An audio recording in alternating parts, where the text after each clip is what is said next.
So let's go to Miguel and Lindy. Oh boy. We see him going to talk to his friend Steve. How's it been going? It's been a wild ride. It's like kind of feeling like, oh, is this what life is going to be? And you know, we're super into each other, and she's a great wife. She's cute. You know, are you a husband that suits her? Was the question. Mm-hmm. You know, ask her how she's feeling about you being a husband. You know, I think he was like, there's a security there that she's, you know, that she's his wife. Right. They're kind of falling into that, and she has his best interest at heart. And his friend Steve was like, but the question is, do you think she'll fit in with your group of friends? And particularly because she's a little bit younger than them. Yes. And so Miguel's like, yeah, she may be younger, but she's very intelligent, mm-hmm. you know, well-rounded. Yeah, and she has much depth. Younger, though. She has depth. You wouldn't think she would, but she does. And, you know, she's agreeable. She's open-minded. She's a great conversationalist. She's adventurous. This is why I like her. Yeah. You know, she's got beautiful eyes. She cooks. She cleans. She's like the total package. Perfect wife. He's given all her attributes, and she's like the total package. Right at this point. At this point, she's a total package. Steve's like, okay, what are your actual feelings? And Miguel gave the analogy of she's like an oasis in a desert. I didn't understand. She's refreshing.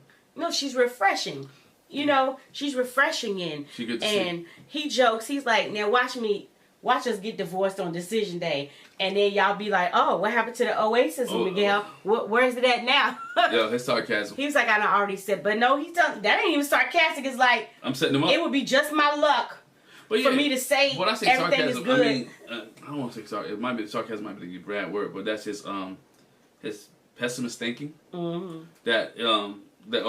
My luck, everything doesn't work out for me all the time, because I go back to the conversation that him and Mitch had in the bathroom, that he sabotages the relationships, and so he's already thinking negative that something could happen and just my luck because I'm going to do something or something will take place that we're not going to make a decision day. Mm-hmm. So that's what. Mm-hmm. So we see them preparing for the housewarming party. They're going to have it like game show contestants. Yeah. I'm thinking at a game show like, what's the one that Wayne Brady? Let's Make a Deal. Let's Make a Deal. Price is Right, they don't really dress up. But Let's Make a Deal. It's another show I think people in the audience should be dressed up. But basically it's a game show like Let's Make a Deal. Let's Make a Deal. And they go to the party store picking out stuff. She ends up being dressed like a piece of pizza. He's dressed like a pimp. One of his friends comes in. One dressed like Steve is dressed like a pea pod. Mm-hmm. Sis is dressed like a pickle. It looked like a pea pod to me. Mm-hmm. It might have been a pickle, but it looked like a pea pod to me. The other one's dressed up like grapes, purple grapes. Got the balloons all over. That took a lot of time. It did. But so they play. It's his friends Steve and Sally, her friends Christine and Gabby. And they play a newlywed game. It's like, okay, so you play with your partner, meaning the person with you, not necessarily a partner, because we was kind of thrown by that. I think it's obvious Steve and Sally are married. So we couldn't really, it may have been, but I don't think so, that her friends were a couple. Something her friend Christine said kind of sounded like they weren't, but then it could be interpreted like they are. I don't know, but if y'all know, let us know. They were surprised that Miguel and Lindy got so many answers right. It's like, you know, considering y'all know each other really well. Like, what's my favorite movie? Big. She got that right. It was something else. About social media. Yeah, and they were like spot on with it. Like we just talked about that the other night, blah, blah, blah, blah. Mm-hmm. And so her friends go to talk with him, ask about how's everything going. He says it's going great, it's going marvelous. You know, I shared everything with her. You know, we're really getting along. How's it going with her? When she's talking to his friends, she says, you know, he's so witty, and I'm drawn to that. And Sally asks, but do you really think he's funny? Yeah, do you really think he's funny? Like, do you really think he's funny? Because I don't think so. You laugh at everything he said. I feel like you just laugh. She's like, no, I really think he's funny. She was like, oh, that's good, because I don't. So it's good that you do. Like, you really mean that. Like, you're not patronizing him. They shared that they had an argument today talking about her taking his name ASAP. But she says, I have a lot of check marks that I need marked off before that. And His thing was, I want you to take my last name. Her thing is, can you put me on your health insurance coverage? But Let me pause right there. It's both things for real quick. It's both things for her because she doesn't want to give up. She doesn't want to give up her maiden name, LOA. LOA. It sounded like she was saying LOA. But it was like leave of absence, right. LOA. Yeah, but it was LOA. Because she's accomplished all these things as an LOA. And that's her. And that's her family name. That's how she grew up. And I got my master's and basically that name is on everything. But you can hyphenate. But you knew this when you was getting married. What did you think? You knew this signing up for the show. This is the whole name situation thing. I'm sure that's one of the 576 questions as well. This is to me thinking something that you should already know. Sign up. He may want me to take his name. We may have to have the discussion. We may have to communicate. Do you want me to take your name? Hey, by the way, my name is this. That's why you asked what the last name is. I'm confused. And she said in response, this health care coverage has been dangled in front of her face because, and this is my pause, she said she does not have health care coverage. Why not? Why not?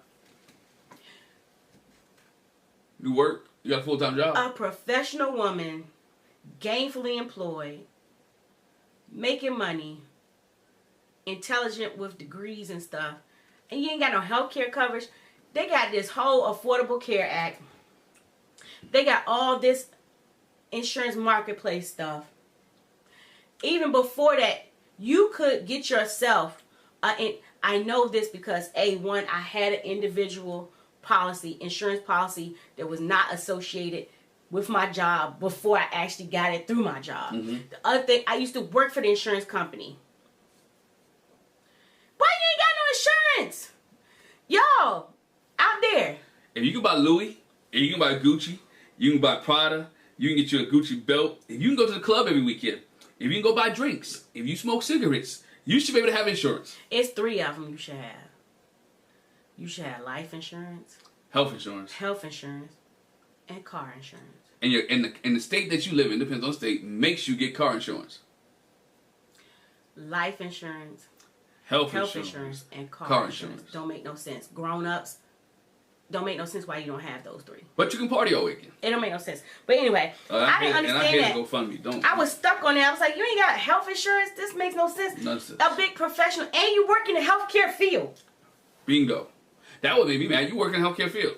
Or better yet, it's some people, which that's what, I don't want to get on a tangent. That's why people had an issue with the Affordable Care Act forcing people to have insurance. Because some people, when they're well-to-do enough, they don't get insurance. Because I could just pay for it outright. Right. I'm sure. But it's still expensive. But I can pay for it outright. I'm self-insurable. Well, yeah, that's what's called. But still, come on. Anyway, he said, well, with the health insurance, are you taking my last name? I'm putting you on my insurance, but you ain't gonna take my last name. Where's the fair trade? And then here's my thing. I ain't mad at him. My husband was like, you can't just don't you have to have open enrollment here's some more education for you. Don't you have to have open enrollment to put somebody on your policy? No. You can add or take away people on your policy for life changes, which would be marriage, divorce, birth of a child, adoption of a child. No excuse. No. She should have insurance, but he can put her on there. But his thing is, again, we got this for 8 weeks. It's a change of life. Now, I look silly going to HR. After 8 weeks and say, you know what, I'll take her off. off. First of all, adding her. Mm-hmm. At 8 weeks saying, hey, that person you put on there, which it also might take a time for it to even pick up. By the time it picked up, you come and telling me to take it off. Derek and Katie.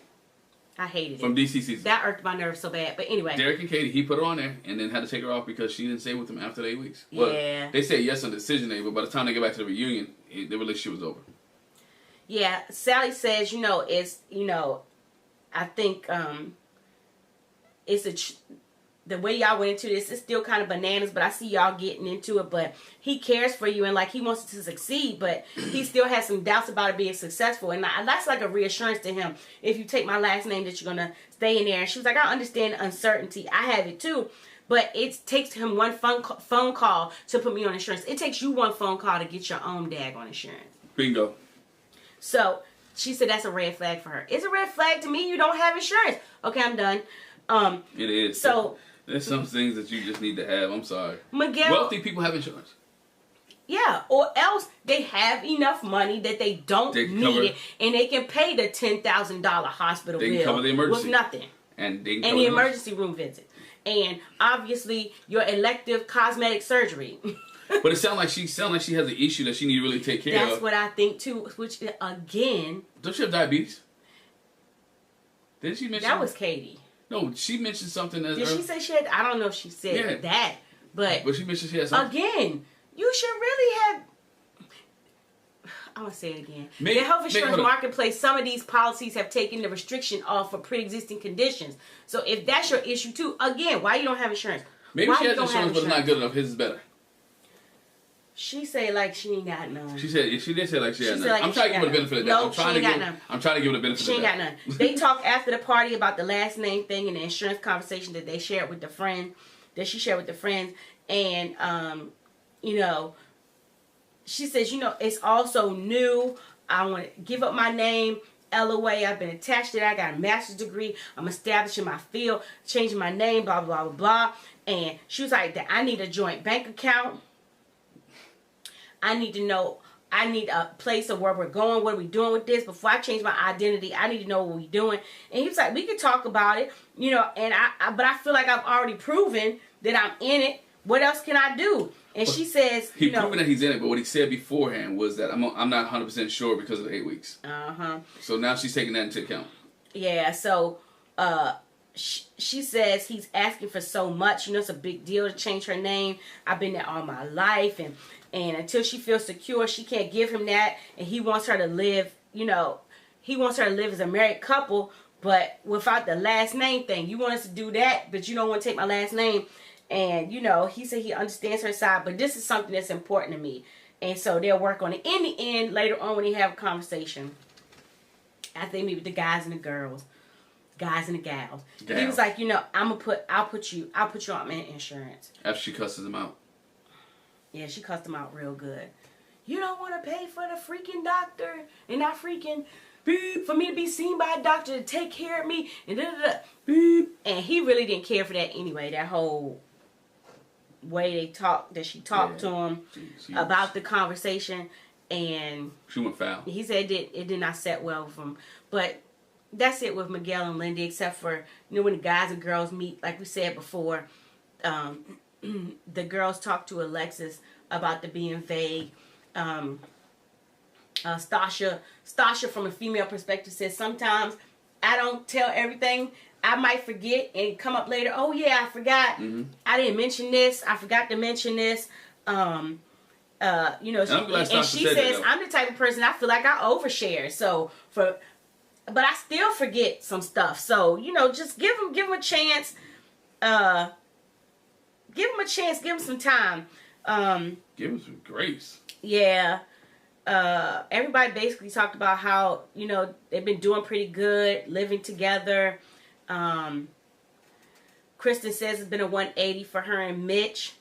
You know, he makes me coffee. He wakes up early. He's even watched reality TV with me. I think we can make it a lifetime. Stasha's happy to hear they're doing good, because on the honeymoon, all the girls was like, I know we was on Team Mitch, but we wasn't quite sure what was getting ready to happen. Yeah. Mitch shares about Luna. The dog's loud and snore. Ben says, every time I come in the house, she's got a cat. I notice myself sneezing and coughing. I wonder if I'm allergic. And Miguel says, well, her cat hissed at me and tried to bite me. I'm sorry. The cat be gone. No, she did bite him. The cat be gone, dog. I'm not a cat person anyway. The cat be gone. I can't deal with nobody. I can't do it. Kristen talks about they had their first conflict. Lindy says they had their first conflict, talking about the last name thing. She got agitated and defensive. Kristen says, I understand Miguel's side, though. I'm putting you on insurance. I'm going to need something. Miguel says to the guys, they got different communication styles. They're trying to deal with that. He didn't like how she talked to him. Stasha understands Lindy's point about needing some security. Miguel's going to have to put in that work.